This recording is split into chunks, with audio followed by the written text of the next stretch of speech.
आज की हमारी कहानी है हम सब पक्षी हैं। मुन्नी मौसी के बड़े से खेत पे बड़े से घर में कुक्की मुर्गी अपने चूजों के साथ रहती थी और वहीं एक पेड़ पर रहता था काका कौआ और चींची चिड़िया। और मुन्नी मौसी की घर की छत पे रहता था गुर कबूतर अपने परिवार के साथ। अब ये सब मिलकर दाना चुनते थे, कभी कोई किसी को कुछ नहीं कहता था। कुछ दिन के बाद वहाँ पर आ गया शानू मोर। शानू मोर भी कुकी के साथ कुकी का दाना चुनने लगा, पर अब कुकी उसको कुछ नहीं कहती थी। और फिर वहाँ आ गया मिट्ठू तोता भी, और मिट्ठू के तो बहुत मज़े थे। वो सारे खेत में घूमता, कभी वो ये फल खाता, कभी वो फल खाता। और मुन्नी मौसी उसे कभी कभी हरी हरी मिर्च देती थी, जो मिट्ठू को बहुत पसंद थी। थोड़े दिन तक तो ये सब बहुत अच्छे से चलता रहा। फिर शानू, जो थोड़ा सा घमंडी था, उसने कहना शुरू करा, देखो ना मैं कितना सुंदर हूँ, कितना सुंदर नाचता हूँ, और तुम अपने को देखो,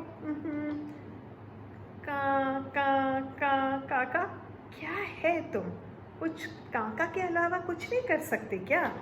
और फिर एक दिन तो उसने कुकी को ही बोल दिया, कुकी क्या तुम सारा दिन भाग भाग भाग करके अपने चूज़ों के पीछे भागती रहती हो, मेरी तरह नाच के दिखाओ ना, मैं कितना सुंदर कितना अच्छा नाचता हूँ।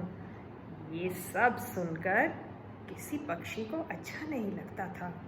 फिर साथ में मुन्नी मौसी के घर जो भी मेहमान आते, वो शानू का नाच देखते और खूब ताली बजाते, खूब खुश होते। तो शानू तो फिर और चढ़ जाता और बोलता, देखा ना मैंने कहा ही था तुमसे कि मैं कितना सुंदर कितना अच्छा नाचता हूँ, तुम जैसे तो नहीं हूँ मैं, कोई भी तुम में से मेरी तरह नहीं है। किसी पक्षी को भी ये बात अच्छी नहीं लगती। एक दिन मिट्ठू ने गुर को बोल दिया, क्या तुम सारा दिन गुर गुर गुर करते रहते हो, मेरी तरह देखो ना कितना सुंदर हरा हरा, कितना सुंदर मेरा हरा रंग है, और मेरी लाल चोंच भी तो देखो। सारे पक्षी कुछ परेशान थे, उन्हें समझ नहीं आ रहा था कि इस समस्या का हल करे तो कैसे। पर कुछ दिन बाद मुन्नी मौसी के घर कुछ मेहमान आए। पता है कौन था? हमारा यानू और उसका गोलू। यानू और गोलू दोनों अपने परिवार के साथ मुन्नी मौसी के घर रहने आए थे। तो कुकी ने गोलू को अपनी समस्या बताई और कहा, गोलू भाई आप कुछ हल निकालो ना, हम पक्षी बहुत परेशान हैं, हमें समझ नहीं आ रहा क्या करें, आप ही बात करो फिर शानू से।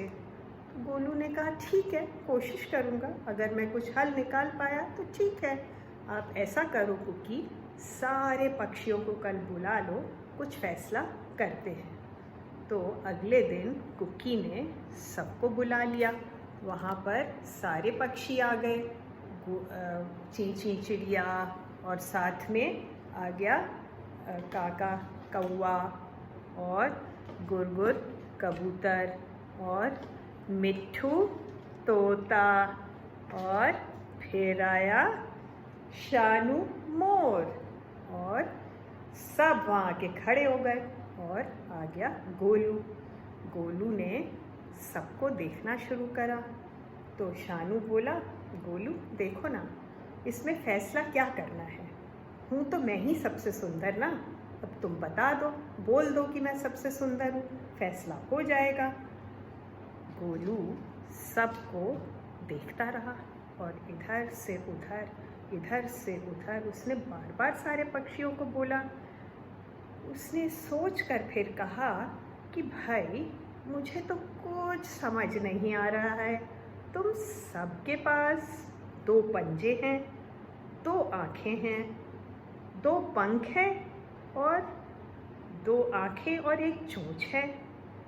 अब तुम लोग कुछ बहुत ऊंचे उड़ सकते हो जैसे काका, और कुछ जैसे कि शानू तुम शायद इतना ऊंचे नहीं उड़ सकते हो। तुम नाच सकते हो और तुम नहीं नाच सकते हो, और तो तुम शायद सब पक्षी ही, कुछ बड़े या छोटे, पर सभी पक्षी हो ना, मेरी तरह जानवर तो नहीं हो। फिर समस्या क्या है?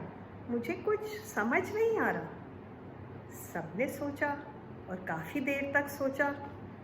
फिर सब ने कहा, हाँ बात तो ठीक है काका, शानू, हम सबके पास एक चोंच, दो आंखें, दो पंजे, सब एक ही तो है ना, तो हम सब हैं तो पक्षी ही ना, तो फिर किस बात की समस्या?